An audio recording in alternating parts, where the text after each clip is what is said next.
January 1st, on the morning of the 23rd in the year 1992 in St. Paul, Minnesota. James Williams, it's good to see you again. Oh, the pleasure is mine. It's always great to be back in this part of the country, the Twin Cities, and I have a real special feeling, although not all the time in January. Well, since we're in what they call Super Bowl cycle here, I think maybe we can tolerate the weather, and the weather has modified. James Williams, you and I were talking a moment ago about a project, and certainly the cities of Philadelphia, Detroit, and Memphis is your hometown, have never been documented in jazz, and the musical figures that come from these cities are so important to the history. And we were talking about Phineas Newborn. Yeah, Mr. Newborn, very, very special figure, and perhaps one of the premier pianists of the 20th century. You know, you can't say enough about him and his impact, even though very underrated. I think the impact of his style and everything will be felt probably more in the 90s and subsequent years after that from a lot of the pianists, certainly those the veterans who are out, and then the sort of young veterans like myself and Mulgrew, Miller, Donald Brown. But I hear his influence really creeping through the styles of Cyrus Chestnut and young pianists like this, Jeff Keezer, Stephen Scott, Benny Green, and these people are very much so, sort of coming through and showing very strong influences of what Mr. Newborn did in the 50s, 60s, 70s, and 80s, of course. James Williams, how would you describe that Phineas Newborn technique and style? Dazzling, magnificent, dramatic, um, full of charisma and charm also. At the same time, it was very delicate. Most people think of technique as being the ability to be able to play fast. I look at it many times as quite the opposite, the ability to be able to pace yourself, the use of the pedals, the use of getting different sonorities out of the piano, the sound, how to use the full range of the instrument, as well as, not only the full range in terms of high to low, but also the full dynamic range of it. This is what his virtuoso skills incorporated that and much more, because he did that. He was always in command of the instrument at all times. He was a small fellow, and matter of fact, I'd say he had physique much like and it was very powerful. It just shows you that you don't have to be a very large person, say like an Oscar Peterson or someone, to be able to get a big sound instrument if you really know how to play like that, and you've had to kind of train in. And in his case, he was very natural. He's naturally gifted and worked hard as well, obviously, but and had such a great feeling for the instruments. And he also played a number of other instruments. Many people are not aware of it, that he played tenor saxophone, vibes, baritone, horn, um, and trumpet, and so those instruments I know of for sure. And so he was, I understand, was accomplished on those instruments. However, his love was the piano, and of course the way he played it, it was obviously that he had a love affair with that throughout his life. His his impact on you I can hear in this description, and I'm sure it's a part of your frame of reference. Going back to your days when you came out of high school and you went to Memphis State University, you were somewhat in transition, if I understand the background, as to focus. And what mentor or what event really began to focus your direction in jazz piano and all of the music involved and the materials? Oh, I think it was several different things. It was interesting. Both, some of the grandmasters like Phineas Newborn, like perhaps that time Red Garland, Herbie Hancock, McCoy Tyner, people like this, but also numerous musicians who were sort of the elder statesmen on the Memphis scene at that time. Pianist Charles Thomas, saxophonist Herman Green, um, and just two to come to mind. And there were a couple of vocalists, Barbara Perry and Juanita Reddick, another pianist, Robert Talley. They were around. Noble Parks. These people like that were very, very gifted, and made us kind of stand up and take notice. But also some of my own colleagues and contemporaries, some of whom I mentioned, uh, that I went to school with subsequently, the pianist Donald Brown and Mulgrew Miller, who were two of the more celebrated pianists on the progressive jazz scene now. And so, we got these sources from all kinds of different directions like that, and we kind of inspired ourselves, each other, as well as, sometimes trying to take a little bit more. I still was, not very disciplined like those guys, unfortunately, and so it probably took me a little bit longer to start to catch up with them, as much as I would have liked to. But it's really, but I think it was numerous ways, and even at playing other music. I was playing in church, and I heard some excellent musicians who were not formally trained, and maybe in many cases had no real technical knowledge of theoretical knowledge of music. Yet everything they played was just the right thing. It would always resolve the right way, the right voices, the right sound. Very effective. I heard some virtuoso piano playing from people who sometimes didn't even know the names of one key. If you asked them to play an F sharp on the piano, they couldn't tell you which note was an F sharp, but they played beautifully in the key of F sharp or E major or any other keys, and just wherever their hands, they were just what I call real natural players. And you find some jazz players like that, like Buddy Montgomery, Wynton Kelly, these kind of people like that. But where their hands, you put their hands on the keys, and then music just starts to come out like that. And so all of these things were very strong influences too at Eastern Star Baptist Church, and several other choirs that were good around town, Valentine Baptist Church, and I ministered there. So all of these all these things were sources of inspiration, even though I wasn't totally conscious of how inspired we were by those at times. But retrospectively, I can look back on all of these situations and find that they were, it was excellent training for us, and but not in the formal sense as you would think of the European technique of training, or schools of training rather. But it was really, really, an experience that I carry even through tonight's performance, I think, at times. And I know many others who have had those similar kind of backgrounds seem to think along those same lines as well. I think I could hear it in G Baby, Ain't I Good to You, and Go Tell It on the Mountain. Oh yes, that's right. I did that because I was here for celebration of Dr. Martin Luther King's birthday on Monday at Concordia University College there, and that was one of the selections we played. But I actually we recorded this. We just back in September did a Christmas album with the Boys Choir of Harlem that I produced, and Diane Reeves' guest soloist with us. And one of the selections we did was that. So that song's kind of been in the back of my mind for a few months, and I was looking for an opportunity to play it, and it finally came up. It was a grand opportunity to play it instrumentally again. It carries a marvelous message. Oh yes, that's still the first music, when you're gonna do it. I love religious music, and I'm just as passionate about it as I am jazz, because that's where our music has its roots, and spirituals and blues, and so they're intertwined, and they should perhaps always be. I think sometimes with the way things have gone with the record industry in the last 20 years, they've kind of started to give all these nice little titles which have separated them. I think sometimes just to get more albums nominated for Grammys, they do these things, and you see contemporary, urban contemporary, and this, and this is a easy listening, and this is a some kind of a mood music, new age, and this and that, and all of these are just really misnomers a lot of times, and just easy ways to try to get some other things going. People have a different kind of agenda about things. So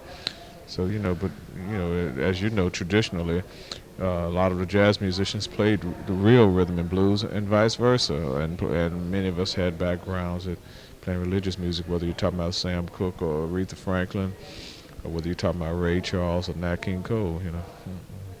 So it's all connected. Should be. Going back to your transition from, say, high school age to Memphis State University, when did you sense and feel the discipline beginning to, fasten in, and you really feeling that responsibility, and which brought you into teaching for 4 years or so, and all of the things that you now do from composition to performance? Mm. Well, I don't think I really experienced that so much in high school because I really wasn't into.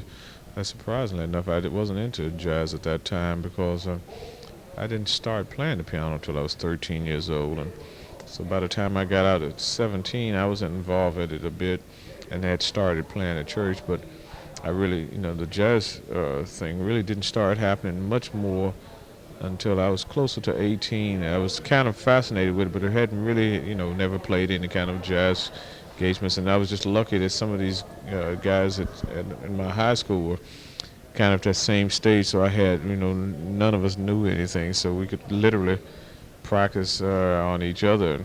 But I wasn't even able to play my freshman year at Memphis State. I didn't even make one of the jazz bands. I wasn't even eligible for any one of them. So I think that's kind of ironic at this stage of the game here. So, but I think but I was, some good players around there. At least that's I was impressed with them from that perspective at that time. And so, I knew that I had a lot of work to do if I was going to, pursue something along those lines.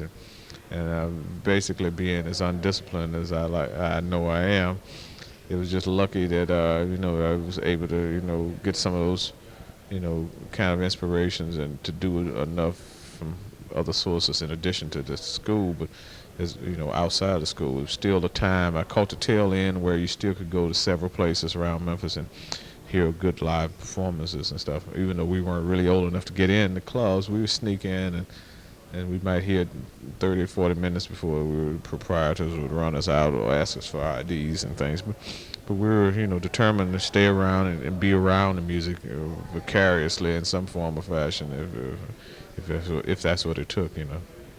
It sounds like one of the factors was the peer group that you were involved with, and that sort of was the catalyst. It really is, yeah, because otherwise you had to kind of do this on your own exclusively and just never being able to get any kind of feedback from it, good, bad, and indifferent.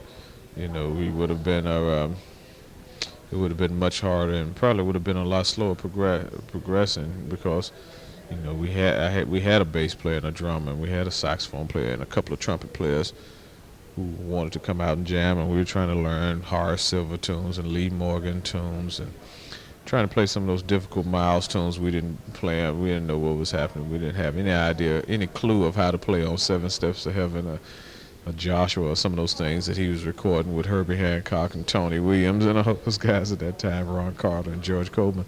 But but we really we made a valiant attempt at it and trying to play tunes like So What. That was kind of easy, at least we thought it was, because it wasn't harmonically as challenging, but we still didn't really conceptually get in there until much later. But that's how you learn. You got to get out there and get your feet wet, and and I encourage, that's the reason why it's so important that I still like to go around where people can hear, because at the time after I got to college, a few years after I'd gotten there around my junior year, one of the other big impressions that I remember was that Thad Jones Thad and Mel came down to perform with our college bands as guest soloists.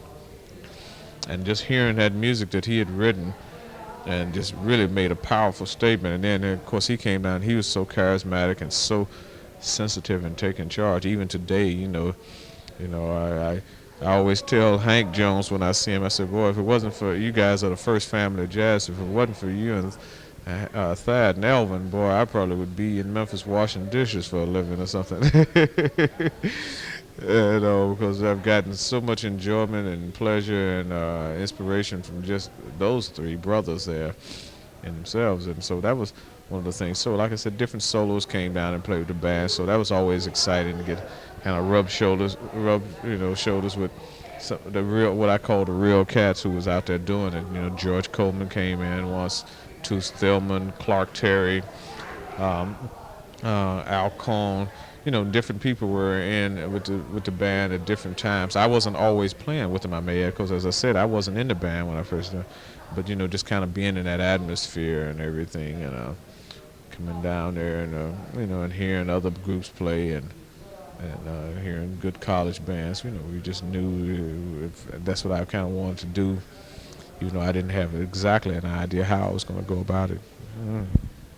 Was the group Art Blakey and the Jazz Messengers a kind of super academy?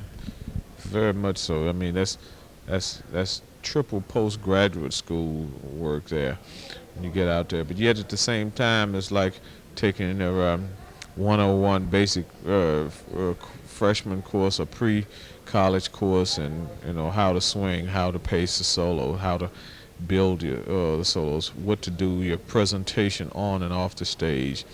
You know how even little things, how to how to announce a program. You'd be surprised how many people don't know how to to speak to an audience, you know, and do anything, you know, and be really comfortable doing it. You know, all these things. Art Blakey is like a beginning and finishing school all in one. You know, if you can hang in there and really get next to it, and then not to mention all that great music that he came out and played just by example. He didn't talk anything theoretical about, well, you should do this. He would tell us if we were, you know, very once in a while if things really, really got out of control. But he always, the people who stayed in the band, he always knew had good musical instincts and could figure out things. He more or less, if you couldn't figure out what was going wrong after a certain stage of the game, well, you weren't going to be able to do it anyway. He wouldn't spoon feed you through a lot of things. And we literally ran the band, especially by the time that we had the band with Billy and Bobby and Winton and Charles Fambro. You know, we was in charge. We called and says he just came out and played drums. You know, might play one drum solo a set, something like that. He just came, well, what y'all gonna play? And then, you know, all of us had different responsibilities at different times. There would be times when say, okay, James, you know, announce the program. Or Billy, pick out the set what you're gonna do. Winton, you meet the proprietor and pay the guys at the end of the engagement, or whoever, whatever. Winton's still meeting the guys, the proprietors, and paying them. Or see, at least he's paying himself, I'm sure. And I have to tell him he learned that one very well. And then, you know, so, but this wasn't a permanent thing. Each time it would change. It would be just a spontaneous decision. You know, it would just do this. And all of us were expected to bring in music and be able to do arrangements, especially the pianist. And Bobby was our musical director. But you know, so it was like a whole thing that you really had to, you know, we really had to function as a family as well as, you know, a unit. And he knew that this is it, and like I said, a presentation address, little things he used to say that we used to laugh at, just didn't even think about. He always used to just make little commentaries. I was thinking about trying to get with the guys and put up a quote, just get a book of quotes that Art Blakey used to have, call them booisms. It would be funny. There would be some great lines. Some of them are very archaic and very funny, but some of them, but all of them have a lot of wisdom and knowledge behind it. Mm-hmm. James, when you described the Art Blakey Academy and super finishing school, I thought of one other organization that really originated with Manassas High School in Memphis, and that was the Jimmy Lunsford Band. And somehow or another, Jimmy Lunsford was one of the great leaders of all time. Oh man, you talk about swinging band. I never heard Jimmy Lunsford in person, but I tell you, just if he could swing like that on those records, and imagine what it was like in person. I talked to Milt Jackson about. He said, "Look, man, Jimmy Lunsford on any given night could outswing any of the bands, any of the great bands. I mean, you talking about Basie and Duke and all the guys that, you know, we know what they could do every night after night, and that was just, you know, and you know, it was very innovative. You know, they were a show band too. They would change outfits each set and do different things. That's right. And my father isn't a musician at all, and I remember talking to him, and I remember asking him a few years ago. I said, "Yeah, your daddy, you ever hear of Jimmy Lunsford?" He said, "Yeah, I remember when Jimmy Lunsford was teaching over in Manassas High School." I said, "What?" I said, "You never told me about it." I said, "Well, you never asked me. That was just part of the social." The music. Then that's the other thing we need to get back to is having the music a part of the whole social fabric of the community, as opposed to having to go totally out of our way to hear good music and get it back into the communities where people don't, because I think that's how you're going to get kids back involved in that. You can't always tell the kids to go to downtown, whatever city you're in, USA, and have to pay a cover charge if they don't really know about music. Right now, it's almost now that many of our kids are illiterate about the music, and alarmingly a large number of our adults as well. So we have to, we need to set the tone for doing this. So if they can't go to the music, you got to take music to them, and get that spirit back in there about hearing it. You could go to barber shops and hear cats playing jams there, and you could hear Stanley Turrentine or hear, like I said, Nat King Cole or somebody like that singing and playing on records while you're getting your hair cut off. Sometimes while you're shopping and different other situations, and certainly walking up and down the street, you might hear somebody playing records from out of the window, and or not in the windows, but through the windows you would hear it. So right now, that's why we got to get away from this sort of MTV mentality and get back to some, and say, okay, that's fine for what it is, but realize there's some music out there to hear too, and a lot of other great things in the world to enjoy and explore. James Williams, you're a teacher and a missionary, I can tell. In those 4 years when you were on the faculty of Berklee, what happened to your process of thinking and addressing this whole musical scene? Well, that was where I was starting to fine tune a few things because, once again, going to Boston was just such a, that was just a revelation. It was like I'd never been away from home more than 2 weeks at a time. And so, bingo, I'm 22 years old and I have to grow up almost overnight, which was a shock for the youngest child in the family, who's been spoiled, sitting around the house and everything, and not, just sort of playing at my own pace and doing that. I decided to go move and say, hey, you got to learn how to cook. You got to take care of yourself. Mom ain't there to wash clothes, and she can't come up here and do this and do that, and, and go through these things. So, some kids are getting out. I was very fortunate. Some kids have to get out and learn that much earlier. And, but I was still there. So it was a revelation just on that level. Then, of course, being able to see and hear all this great music. I was 2 blocks from Symphony Hall. I could go hear all the great music there with the BSO playing, different solos that would come in like Rudolph Serkin or Andre Watts or Leontine Price or Shirley Verrett and Vladimir Horowitz and so on and so forth would come in, Alfred Brendel. But then go down another way, 5 blocks to a jazz workshop and hear, and hear Ahmad Jamal, hear Bill Evans play, hear Freddie Hubbard, Keith Jarrett, Donny Hathaway, Sonny Rollins, Sun Ra, Miles Davis. So I was down there in the clubs all the time, Elvin Jones, and hearing all this great music. And there was a couple other places I subsequently explored, and there was a nice local scene at Wally's, and so all of this was just new. I was just saying, wow, I am really, in a new world. So I wasn't even thinking about New York because Boston was more than enough for me to handle right then. I didn't know if I could deal with that at that stage of the game. So it was just like everything was just there for you. And then you have all these universities, just, just great places of knowledge that you almost through osmosis, you're just going to learn something. You just kind of be aware of it. And Berklee had a beautiful library there that I would go and listen to recordings and read books there at different times. And so, this was just, it was really when I really felt like that. Although I graduated from Memphis State, I really started to go to school when I went to Boston, not so much just at Berklee, as much more just the city of Boston, going over the Harvard Yard and going over to different places just to see what was, what the world was like out there, and, taking a gig of it was always fascinating. I always thought it was a big deal to go play downtown, and guys in Boston so I got a gig in New Hampshire, I have a gig in Maine or Vermont. They didn't think anything of driving 2 or 3 hours to play a gig one way, and many times would drive back after the engagement. I was saying, this was just like I was going to the end of the world at that point. So it was really kind of that's so it was those are the kind of things that I really remember about that in particular. And of course, that helped my that was the one period that I did the most intense practicing was that first year I lived in Boston while I was teaching at Berklee too. Learned a lot of music, learned a lot of tunes. I realized that if I was going to work, I had to know some music. You had to have the music in your head, not your head in the music. James Williams, thanks so much for taking time after hours, and it's a pleasure to meet and see you again since our first meeting at Tower Records in Greenwich Village in New York. That's right, yeah. Our little maiden voyage, as Herbie Hancock probably would have said. Yeah, yeah, it's fun. It's always great, and I'm so happy that you're still doing such a magnificent job for the jazz community here in the Twin Cities.